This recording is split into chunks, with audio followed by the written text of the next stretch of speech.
बोलो जयकारा बोल मेरे श्री गुरु महाराज की जय। श्री सतगुरुदेव भगवान की जय। गुरुमुखो, जब सतगुरु नानक संसार का भला करते हुए संगरूर की धरती पर पहुँचे, जहाँ पर गुरुद्वारा नानकियाना साहिब बना हुआ है, वहाँ पर सतगुरु 15 दिन तक रुके थे और एक दिन सतगुरु वहाँ पर बैठे हुए थे और वहाँ पर बहुत तेज हवा चलने लगी, बहुत जोर से धूल मिट्टी उड़ने लगी, पेड़ भी हवा के साथ उड़े जा रहे थे। तो तूफान का ऐसा भयानक रूप देखकर सतगुरु का शिष्य भाई मर्दाना डर गया और डर के कारण वह धरती पर लेट गया। तब सतगुरु के शिष्य भाई मर्दाना ने कहा कि ऐसे भयानक जंगल में हम आ गए हैं, यहाँ पर कब क्या हो जाए कुछ पता नहीं, और यहाँ आकर हमने बहुत दुख पाया है। तो भाई मर्दाना की यह बात सुनकर सतगुरु मुस्कुराए और सतगुरु ने भाई मर्दाने से कहा, तुम्हें किस चीज़ का भय लग रहा है? क्यों डर रहे हो? तुम्हारे नज़दीक कोई नहीं आएगा, तुम्हें डरने की ज़रूरत नहीं है। तो भाई मर्दाना ने कहा, सतगुरु मुझे बहुत डर लग रहा है, क्योंकि मैंने ऐसा तूफ़ान पहले कभी नहीं देखा। मुझे लग रहा है कि यह तूफ़ान मेरा जीवन लेकर ही जाएगा। और तब एक विराट दैत्य वहाँ पर प्रकट हुआ, उसका मुख आकाश को छू रहा था और पैर पाताल को लग रहे थे, और उसका भयानक रूप देखकर भाई मर्दाना और भी डर गया। और तब भाई मर्दाना ने सतगुरु से कहा कि अब हमें कौन बचाएगा? तो सतगुरु ने कहा कि भाई मर्दाना, क्यों डर रहे हो? यह हमारे पास नहीं आएगा।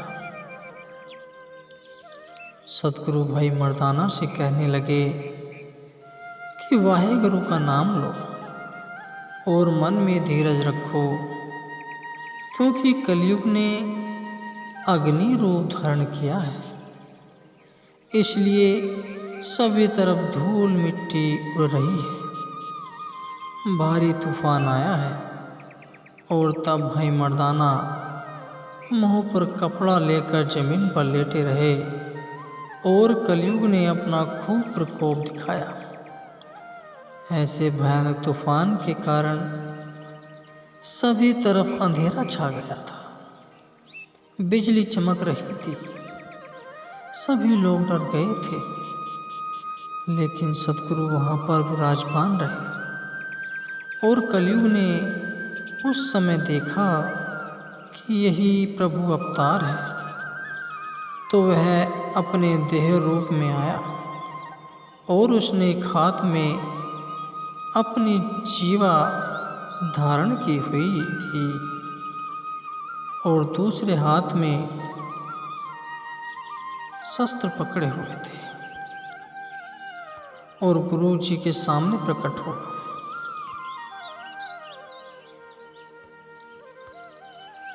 तब सतगुरु ने भाई मर्दानों को कहा कि उठकर तमाशा देख। और सतगुरु ने कहा, सावधान होकर धीरज धारण करो डरने की ज़रूरत नहीं है।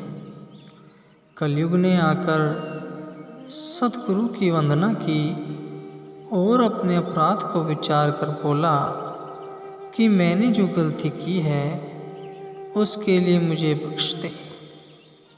मैं आप जी की महिमा को नहीं जान सका और इस समय मेरी सरदारी है और आपने अपनी कृपा मुझ पर की है और अब मैं अपने मर्द वाले रूप में हूँ और इसलिए ऐसे लक्षण कर रहा हूँ। शुभ गुण मैंने सभी छोड़ दिए हैं और अपनी स्वाद वाली इंद्रियों को मैंने वश किया हुआ है। इसी के कारण मनुष्य भोगों में पड़ रहा है, इंद्रियों के स्वाद लेता रहता है। मनुष्य लिंग स्वाद के बस में हो जाता है। माता पिता और गुरु की शरण छोड़कर वह इंद्रियों के स्वादों में पड़ा रहता है और मेरी मत इससे उलट है, क्योंकि मैंने निर्भय होकर आपसे छल किया है और क्षमा करना ही आपकी वृत्ति है, क्योंकि आप परम पुरुष महादयालु हैं। यह सुनकर सतगुरु जी बोले कि तेरा नाम क्या है और तेरा कौन सा देश है और इस प्रकार यहाँ पर क्यों आया है और इस तरह का कपट क्यों दिखाया है। तो कलयुग ने कहा, हे गुरु जी, मेरा नाम कलयुग है। मैं तो आपके दर्शन करने आया हूँ, आपको नमस्कार करने आया हूँ और आपको परखने के लिए मैंने यह कपट दिखाया है। तब गुरु जी ने कहा, अपने लक्षण बताओ और तुम्हारी चतुर्सेना कहाँ पर है और तेरी किस प्रकार की सरदारी है। यह सुनकर कलयुग ने कहा कि मेरे झूठ रूपी सुर में सबसे आगे मोह नाम का सूरमा सबका महाराजा है। उसके सेनापति का नाम हिंसा है, जो बहुत बलवान है। काम, क्रोध, लोभ, अहंकार मेरे बड़े योद्धा हैं, जो कि हर समय तैयार रहते हैं। उसके साथ चतुर, निंदिया, आलसी, चोरी, विषय विकार, यह सब मेरी सेना है और हर समय साथ रहती है। यह जो मेरी सेना है, यह जिस तरफ भी जाती है उसी तरफ जाकर लोगों पर अपना कहर बरसाती है, महाविनाश करती है। इनके आगे कोई भी स्थिर नहीं रह सकता। करोड़ों में कोई एक ही इनसे बच सकता है। मेरी सेना ने पूरे संसार को भरमा रखा है और ऐसी स्थिति में किसी में भी धीरज ढूंढना बहुत मुश्किल है। मेरी सेना ने पूरे संसार पर अपना कब्जा बनाया हुआ है और इनके सामने टिक पाना किसी के लिए इतना आसान नहीं है। और यही मेरी सरदारी है। यह बात सुनकर सतगुरु ने कहा कि अगर तू सरदार है तो हम उस करतार के नौकर हैं। जब तेरा हिसाब होगा तब तू हमारे बस में होगा।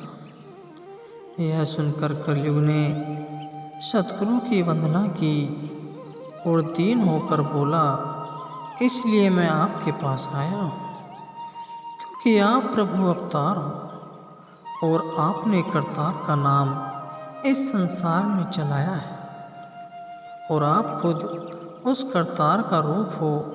आप देवताओं के स्वामी हो और मैंने बहुत गुनाह किए हैं तो मेरी तरफ से ये भेंट लेकर मुझ पर कृपा करें।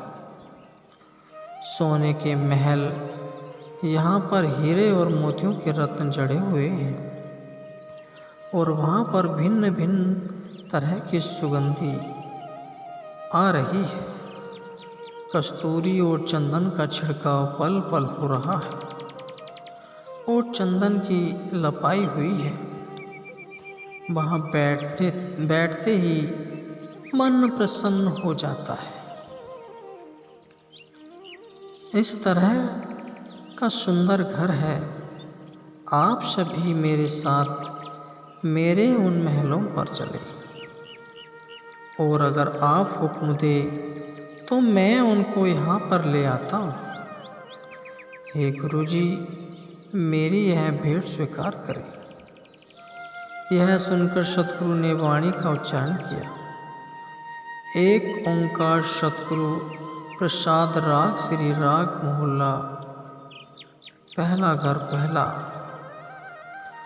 मोती दा मंदर उशरे रत्ने सा होए उड़ाऊं, कस्तूर पंगु अंगर चंदन लिपावे, चाहो मत देख भूल विसराए, तेरा चित न आवे ना बताओ। कि जो सोने के महल चंदन के लेप से लिपटे हुए हैं, जो मन के अंदर तीव्र उमंग पैदा करने वाले हैं, क्या इनको मैं ले लूं? नहीं, कहीं ऐसा न हो कि मैं वाहिगुरु को भूल जाऊं, क्योंकि वाहिगुरु के बगैर मेरी आत्मा सुख सड़ जाती है। तो उसके बाद कलयुग ने कहा कि अगर आपको मेरी यह भेंट स्वीकार नहीं करनी तो आप मेरी है सभी अप्सराएं ले लें, जिनकी बहुत सुंदर शक्लें हैं और बहुत सुंदर शरीर है, और उनके साथ जैसा चाहो वैसा व्यवहार करें। और वहाँ पर सुंदर लाल पलंग बिछी हुई है और आप जितना मर्जी समय वहाँ पर रहे। हे गुणों की खान, हे गुरुजी, यह मेरी भेंट स्वीकार करें। यह सुनकर सतगुरुदेव जी ने वचन किए कि धरती का हीरे लाल जड़ती पलंग लाल चढ़ाऊं, मोहिनी मुखमणि सोहे करे रंग बसाऊं, मत देख भूल बिसरा, तेरा चित न आवे नाव।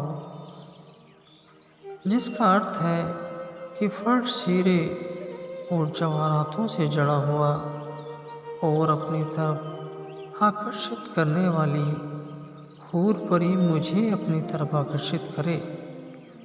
कहीं ऐसा न हो कि उनको देखकर मैं रास्ता भूल जाऊं और प्रभु को बिसर जाऊं और उनके नाम से बिसर जाऊं। यह सुनकर कलयुग बोला कि अगर आपको मेरी ये भेंट भी स्वीकार नहीं है तो आप 9 निधियाँ और 18 सिद्धियाँ ले लो। आप जहाँ चाहो वहाँ घूमो, आपको कोई तकलीफ न होगी और कोई भी आपको रोकेगा नहीं। सभी लोग आपसे डरेंगे और चित्त लगाकर आपके चरणों की पूजा करेंगे। तो हे गुरुजी, मेरी तरफ से यह भेंट स्वीकार करें। यह सुनकर सतगुरु ने अपने मुख से वचन किए, सिद्ध होवा सिद्ध लाई, रिद्ध आखा आऊं, गुप्त प्रगटु होए, वैसा लोक राखे भाऊं। मत देख भूला बिसरा, तेरा चित न आवे नाव। कि अगर मैं सिद्ध बन जाऊं और धन को अपने वश में करूं और अपनी मर्जी से प्रकट हूं और अलोभ हो जाऊं और लोग मेरा नाम, मेरा मान आदर करें, तो कहीं ऐसा न हो जाए कि मैं वाहिगुरु को भूल जाऊं। और उसके नाम का सिमरन न करो। यह सुनकर कलयुग ने फिर कहा कि आप जगत की बादशाही ले लें, मुझसे सब कुछ करें, अपने चरण सिंहासन पर रखें। जब आप सिंहासन पर बैठोगे तो पूरा जगत आपकी इन मांगेगा और आप अनंत सेना लेकर अपना महान प्रताप बनाए। तो हे गुरु जी, मेरी ये भेंट अभी लेकर मेरे ऊपर कृपा करें।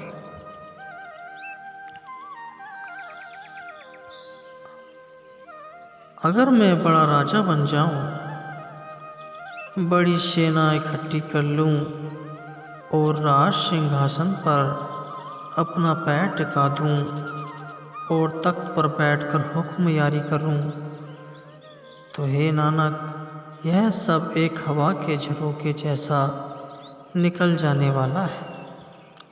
और वहीं ऐसा न हो कि मैं प्रभु को भूल जाऊं। तुम अगर भेंट देना चाहते हो तो यह भेंट दें और मेरी संगत को दुखी न करें। ये सुनने के बाद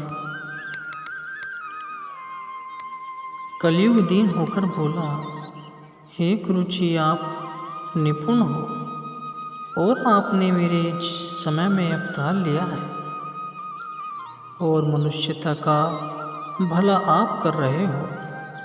मनुष्यता की भलाई के लिए आपने मनुष्य जन्म लिया है और मैं आप जी के चरणों में आप जी से मिला हूँ। कहीं ये मेल मेरा विफल न हो। हे गुरु जी, कोई भेंट तो मुझसे ले लो, क्योंकि मेरी मनसा आपने पूर्ण नहीं की। अगर आप मेरी भेंट स्वीकार करोगे तो मैं समझ जाऊंगा कि आपकी बड़ी कृपा हुई है, नहीं तो मेरा मन बहुत दुखी होगा, क्योंकि मेरा मन आपकी कृपा में आता है। तो कलयुग के यह आदर बोल सुनकर गुरु जी ने कृपा धारण कर कहा कि अगर तुम्हारी भेंट देने की इच्छा है तो इस प्रकार की भेंट दो कि जो मेरे हितकारी शिष्य को मिले। उन पर तुम्हारी यह सेना चढ़ाई न कर सके। जो नाम से जुड़े हुए हैं, तेरी छाया का उन पर प्रभाव न होना चाहिए। जिन्हें मेरे ऊपर विश्वास है, उन पर तेरा कोई असर न होगा। अगर तू भेंट देने की चाहता है तो यह भेंट दे और मेरी संगत को दुखी ना कर। यह सुनकर कलयुग दोनों हाथ जोड़कर सतगुरु से कहने लगा, हे गुरु जी, मैं आपके दोनों चरणों को पूछ कर यह कहता हूँ कि आपकी आज्ञा मेरे लिए सर्वश्रेष्ठ है। एक औकार आप जो भी मुझे आज्ञा दोगे मैं वही मान लूँगा। मेरे समय में लोग चोरी, चुगली, निंदा, झूठ में बुरी तरह से लुप्त हैं। लुटेरे जो अपने आप को बड़े सूरमे कहते हैं, चुगलखोर जो बहुत ही आदर पाते हैं और जो बहुत बोलते हैं, वह अपने आप को बहुत गुणी कहते हैं। जो सच कहते हैं उनको मूर्ख कहा जाता है। जो सत्य मार्ग पर चलते हैं उन्हें पागल कहा जाता है। जो गुणवान हैं उनका किरदार होता है और जो राजाओं के पास बैठते हैं वह मूर्ख है। मेरे समय में लोग पापों का घर बन गए हैं और जो कंजूस हैं वह दान भी नहीं करते और धर्म से उलट होकर जो मूर्ख लोग हैं वह मुझसे कष्ट पाते हैं। और क्या क्या बताऊं, मेरे समय में ये जो भी हो रहा है इसको एक पल में ख़त्म कर सकता हूँ। तो जिस प्रकार आपकी आज्ञा है वैसे ही होगा। हे गुरुजी, आप जैसे भी वचन करोगे मैं उनको ही मानूंगा और मैं आप जी की आज्ञा के अनुसार रहूंगा। तभी आप मुझसे भेंट स्वीकार करोगे। सोने के महल और धन मुझसे स्वीकार करोगे और तब जाकर मैं प्रसन्न हूँ। तो गुरुजी ने यह सुनकर थोड़ा सा मुस्कुराए और प्रसन्न होकर गुरुजी ने यह वचन कहे कि सब युगों से बड़ा तेरा तेज होगा। ये मेरे वचन पूरे होंगे। तेरे समय में करतार की कीर्ति होगी और उनकी महिमा अपार बढ़ जाएगी। जो मनुष्य सतयुग में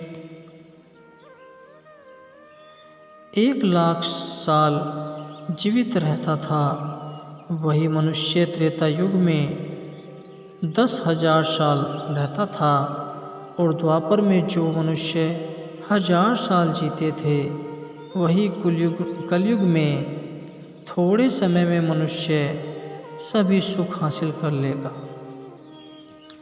जो करतार से जुड़ेगा, उसके नाम से जुड़ेगा, वह इस भवसागर से पार हो जाएगा।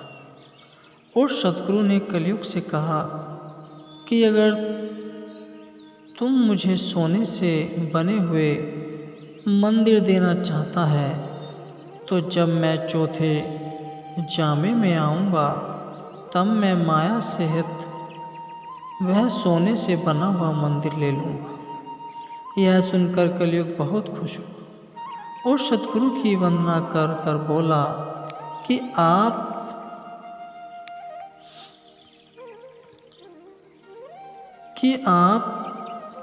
की संगत के नज़दीक नहीं आऊँगा। जो आपके हुक्म की पालना करेगा और आपके वचनों पर चलेगा, नाम की कमाई करेगा, उस पर मेरा प्रकोप नहीं रहेगा। उसके बाद कलयुग भेंट देकर सतगुरु से वर लेकर और सतगुरु के चरणों की वंदना कर वहाँ से चला गया। तो गुरुमुखो, आज का इस सत्संग से हमें यही प्रेरणा मिलती है कि जो नाम की कमाई करेगा, शब्द की कमाई करेगा, उस पर कलयुग का कोई भी प्रभाव नहीं पड़ेगा और उसे मालिक हर खुशी देगा।